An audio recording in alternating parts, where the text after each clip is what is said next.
Orlando, Florida. Explain a little bit about your role in the workplace. Okay. My role for the workplace is number one, to represent the brand. I am and consider myself Chick-fil-A at this location. So my responsibilities would include casting a vision for the restaurant, fulfilling the priorities that Chick-fil-A has kind of set forth for us, providing a great work environment for folks, to our guests, providing great food, great service in a clean, friendly restaurant, and also being a productive member of our community. And tell me a little bit about your role at home. Okay, pretty similar to what I do here. My role at home is also to provide leadership for my family. Instead of employees, I have kids, and my responsibility would include helping them to grow at the various stages of their life. And much like training a new team member, at first you're hands-on and you're doing a lot of things for them. As they get older and have to learn how to think on their own and make decisions, your role changes to be more of a support system and letting them learn how to make decisions and giving them feedback and ultimately training them to be productive members of our family and also the community. Do you find that the responsibilities of your work roles interfere with the responsibilities you have at home and vice versa? They can if you're not careful. I think one of the things that I'm fortunate to do is be the operator of Chick-fil-A, and so when I'm not here, I'm Chick-fil-A wherever I'm at. I can't go anywhere in my community and somebody say, hey, you're the Chick-fil-A person and whatnot, and that's just a great opportunity for me. As far as the interference, I think it's really easy to bring work home with you, and it's also easy to bring home to work with you. And so you just have to be aware of that scenario and do whatever you can to minimize any bleed over into the other environment. So definitely something you have to be aware of, and very easy to happen. Good. Well, how do you safeguard yourself from experiencing conflict between professional demands and demands in your home life? As a business person, I think it's really important to maintain a schedule. In that schedule, I think it's also important to schedule quiet time to evaluate, time to reflect. I do that at work and at home. I schedule time that I can just think and evaluate how I'm doing with the business, what needs to be done, and also at home I take some quiet time to evaluate how things are going at the house, what opportunities I have to be better, and formulate a plan to get things to the next level. And that happens fairly regularly because it's a constant evaluation. When things are moving very fast, they often appear blurry, and so until you slow down and gain clarity from your current situation, it's hard to really zero in on what opportunities you have in both environments. What factors do you think contribute to experiencing spillover from work to home or home to work? Oh, that's a great question. I think loose ends in both environments definitely contribute to that.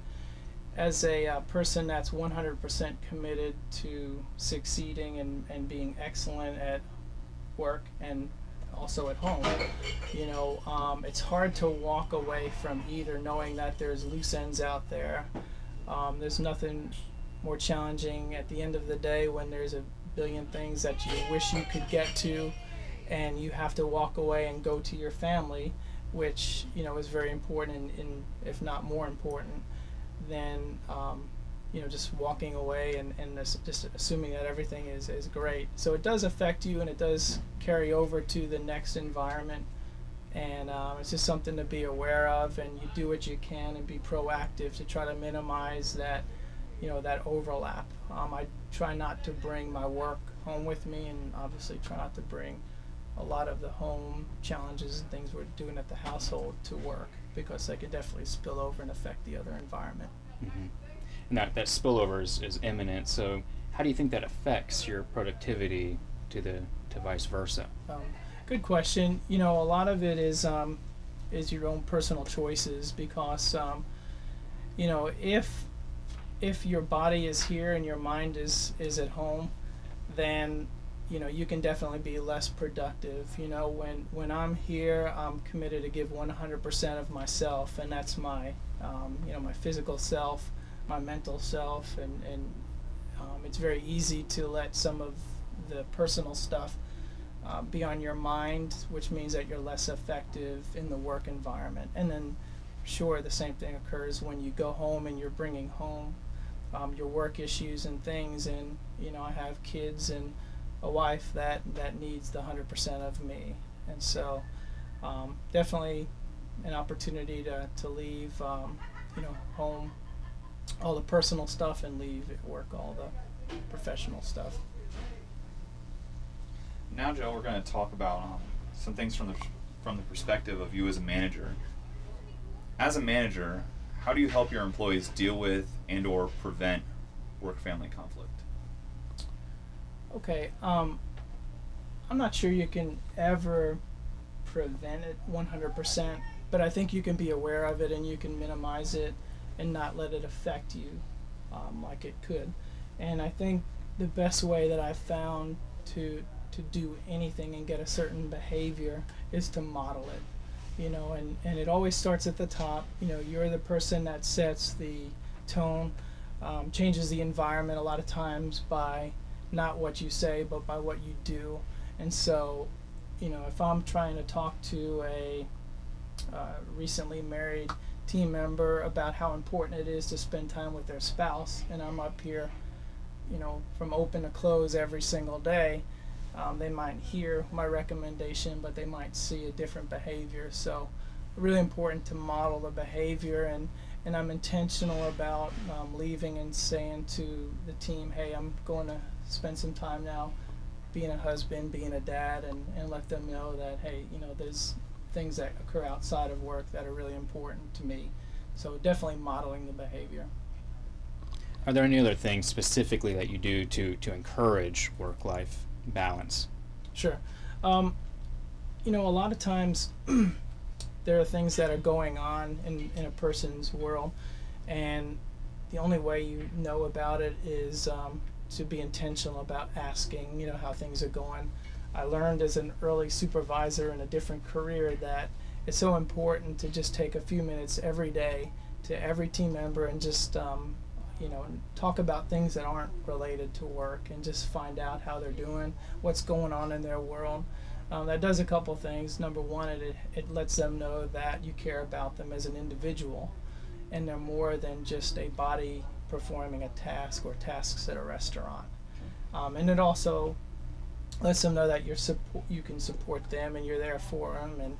And we found a lot of times that, you know, the environment sometimes here at work is a lot more stable than the environment they have at home. So being intentional about finding out about what's going on in their world is very, very important. And a lot of times that just kind of opens up new lines of communication that you didn't have before then. Good, good. And if your employees don't come to you and speak to you about something, it starts showing through in their production, and that's going to be passed on to your guests. How do you address those things when you see the personal life spilling over and affecting their work? Yeah, that's a great question. First of all, if you know the person truly, you know what's normal, you know what the expected behavior is at work. Okay, I think there are some times when team members won't voluntarily share something with you, but you can see their behavior at work changing. And you know, I think by being around, getting to know them, seeing a different side of them come out is a red flag. And so when that happens, you know, I'll be intentional about pulling them aside and just talking about non-work related stuff and asking open-ended questions like, hey, how's everything going? I hadn't chatted with you in a while. how's so and so, or how's so and so, and try to get them to maybe get you inside their personal world a little bit, and you might uncover something that they're dealing with, because the environment we're in is sometimes, sometimes high pressure, and when that occurs, anything that's inside of you in a high pressure situation is what comes out. And sometimes that's good and sometimes it's not. And so we want to try to help them with addressing and working through some of the things that aren't necessarily good, and addressing it before it spills over into our customer experience. And what are your employees, how do they respond when you do address some of the personal things? Are they receptive to it? Do they push back a little bit? Yeah, I think a lot of times it's just how you address it. My objective isn't to beat them up over stuff that they're dealing with, but just be more of a support system to them. So if you handle it appropriately, and if you let them know that you're there for them, you're concerned about them, a lot of times they'll just open up to you and try to get your recommendation, or how you would handle certain situations, because over time you develop trust with them, and vice versa.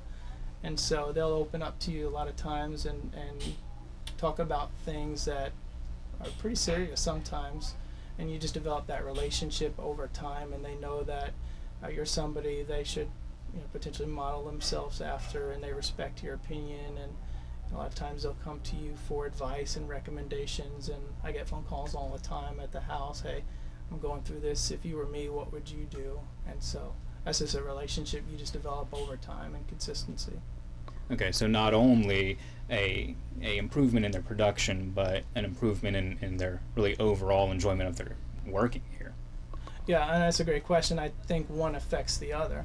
Just like I was talking about earlier, if I'm bringing to work things that I'm dealing with at home with my teenage kids, then I'm not going to be as productive and on top of my game as I am if I was just able to move on and be 100% mentally in the work environment. And that bleeds over into the work environment if you're not careful, and if you're not able to skillfully put that kind of stuff aside and be 100% on your A game.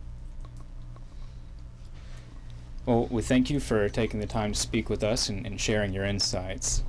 It's truly my pleasure. Thanks for the opportunity.